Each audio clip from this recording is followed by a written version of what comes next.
रहकर थर्रा रही है तुर्की की धरती। क्यों यहाँ के लोगों को बेवक्त गंवानी पड़ रही है अपनी जान। सोमवार सुबह को आए 7.8 तीव्रता वाले भयंकर भूकंप को लोग अभी ठीक से समझ भी नहीं पाते। ये सुबह सुबह एक बार फिर वहां भूकंप का चौथा झटका महसूस किया गया। जी हाँ, 4 झटके 2 दिनों के अंदर। 24 घंटे में तुर्की में 5.6 रिक्टर स्केल पर भूकंप का चौथा झटका महसूस हुआ है। वहीं तुर्की और सीरिया में मरने वालों की गिनती अब 4300 4300 से ज्यादा हो गई है। भूकंप से जब इतने सारे लोग मर जाएं, हजारों की तादाद में लोग मर जाएं, तो आप ये समझिए कितनी जोर से हिली होगी धरती। 4300 मारे गए हैं और ये तो सिर्फ ऑफिशियल आंकड़े हैं। बताया जा रहा है कि आंकड़े और भी आगे बढ़ सकते हैं। तुर्की में तो फिलहाल राहत कार्य जोरों पर है।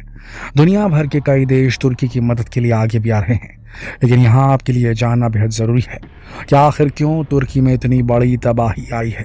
क्या रहा इसके पीछे का कारण।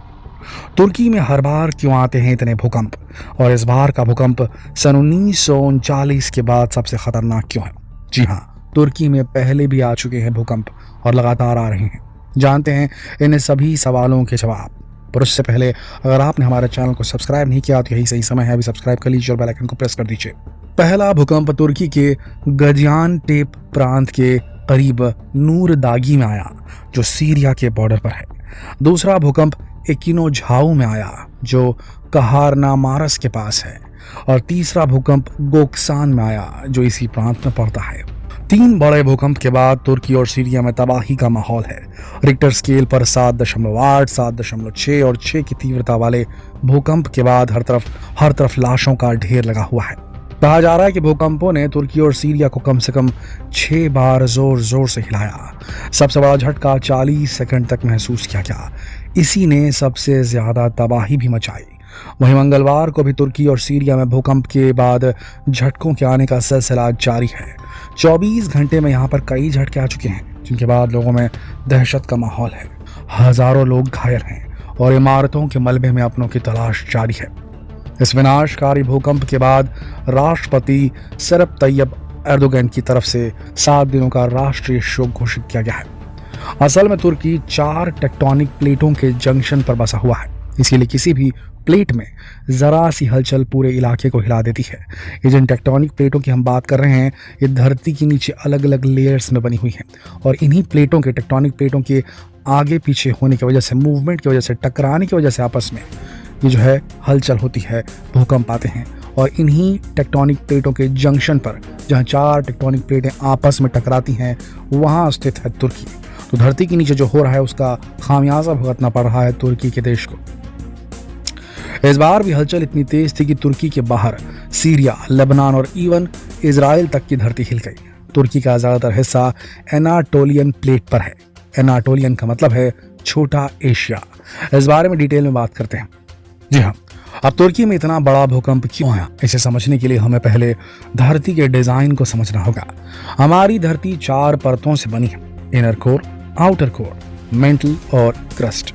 ये तो शायद आपने भी पढ़ा होगा स्कूल में। क्रस्ट सबसे ऊपरी लेयर को कहते हैं, इसके बाद होता है मेंटल। ये दोनों मिलकर बनाते हैं लिथोस्फीयर। लिथोस्फीयर की मोटाई 50 किलोमीटर होती है, जो अलग अलग परतों वाली प्लेटों से मिलकर बनी है, जिसे टेक्टोनिक प्लेट्स कहते हैं।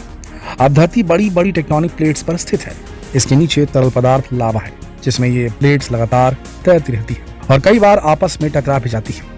टकराने से कई बार प्लेट्स के कोने मुड़ जाते हैं और ज्यादा प्रेशर पड़ने से ये प्लेट्स टूटने लगती है।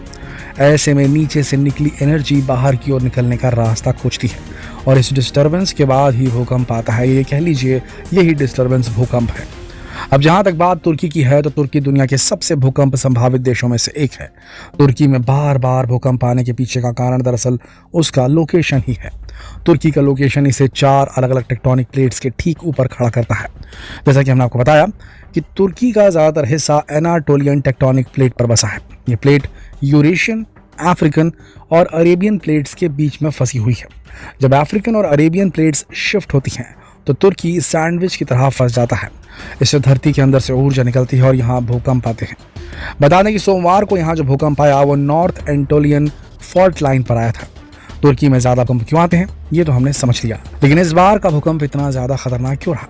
इन भूकंपों में इतनी मौतें क्यों हुई? हजारों लोग कैसे मर गए?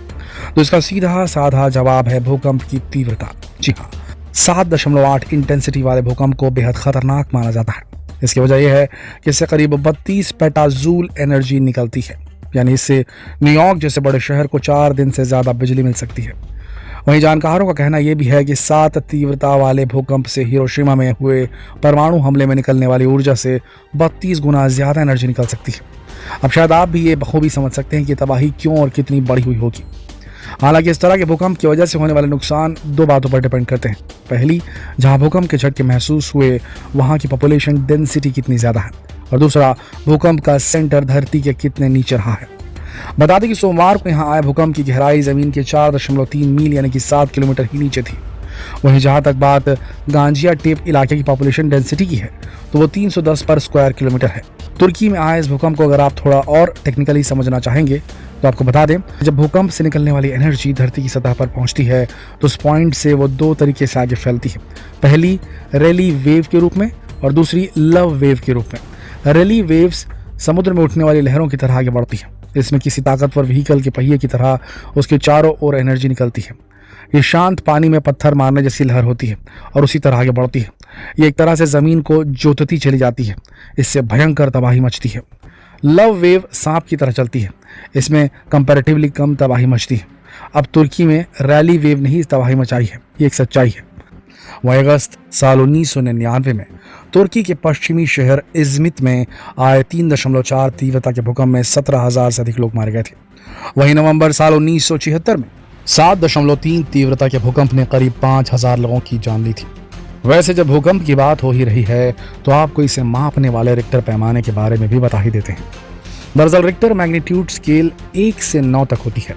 भूकंप की तीव्रता को उसके केंद्र यानी एपिसेंटर से नापा जाता है, यानी उस केंद्र से निकलने वाली ऊर्जा को इसी स्केल पर मापा जाता है। 1 यानी कम तीव्रता की ऊर्जा निकल रही है, 9 यानी सबसे ज्यादा बेहद भयावह और तबाही वाली लहर होती है। ये दूर जाते जाते कमजोर होती जाती है। अगर रिक्टर पैमाने पर तीव्रता 7 दिखती है तो उसके आसपास के 40 किलोमीटर के दायरे में तेज झटका महसूस होता है, और 7 के आसपास तीव्रता वाले भूकंप के झटके कितने डेंजर होते हैं इसका अंदाजा तो आपको तुर्की में आई तबाही को जानकारी हो गया होगा।